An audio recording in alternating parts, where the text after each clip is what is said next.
And then when you got the pay-per-view starting, here are your commentary team: Tony Schiavone, the American Dream, Dusty Rhodes, and Bobby Heenan. Arn, what do you think of that combination in the booth? Schiavone, Heenan, and Dusty Rhodes. Tony was a straight man, Dusty was Dusty, and Bobby Heenan was Bobby Heenan. That's like an all-star card. They really do a good job, and I really enjoyed Heenan and Dusty's banter and play off of one another. Yes. Heenan played off of everyone so well, whether it's Gorilla Monsoon, Tony Schiavone, Dusty Rhodes. It didn't matter who you paired Heenan with, man. He was outstanding. He's the quickest, sharpest, wittiest guy I've ever known. And it was just automatic. No matter what you said to him, he had a comeback, even if it was completely off subject. It's amazing, actually. He was a gem. So let's talk about the card. Tupelo, Mississippi, 9,000 in attendance, 7,300 of them paid. And we mentioned it. Conan successfully defends the U.S. title against Eddie Guerrero in a match that went over 18 minutes. The ending was weird in my estimation. He went to jump over him. Eddie Guerrero looked like he was going to give him a Frankensteiner, and Conan headbutts him in the groin.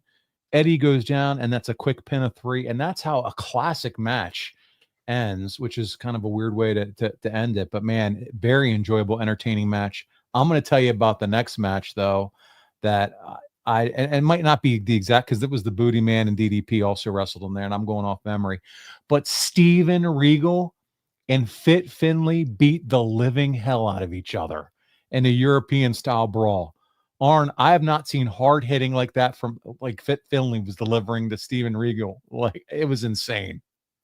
Before he ever came to work for WCW, Terry Funk, we were out by the ring one day, WCW event, and I asked him what he'd been doing. He said he just got back from Europe, and he said, there's a guy there, Arn, Fit Finlay, who's the best heel in the business, bar none. I'd never heard of the guy. And I looked at Terry and went, that's pretty strong coming from you, Terry.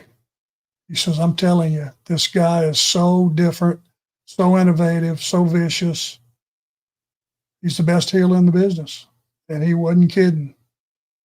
Finlay did so much stuff that was different, and it was just snug, tight, no holes in his work, thought process, mentality, psychology, name it.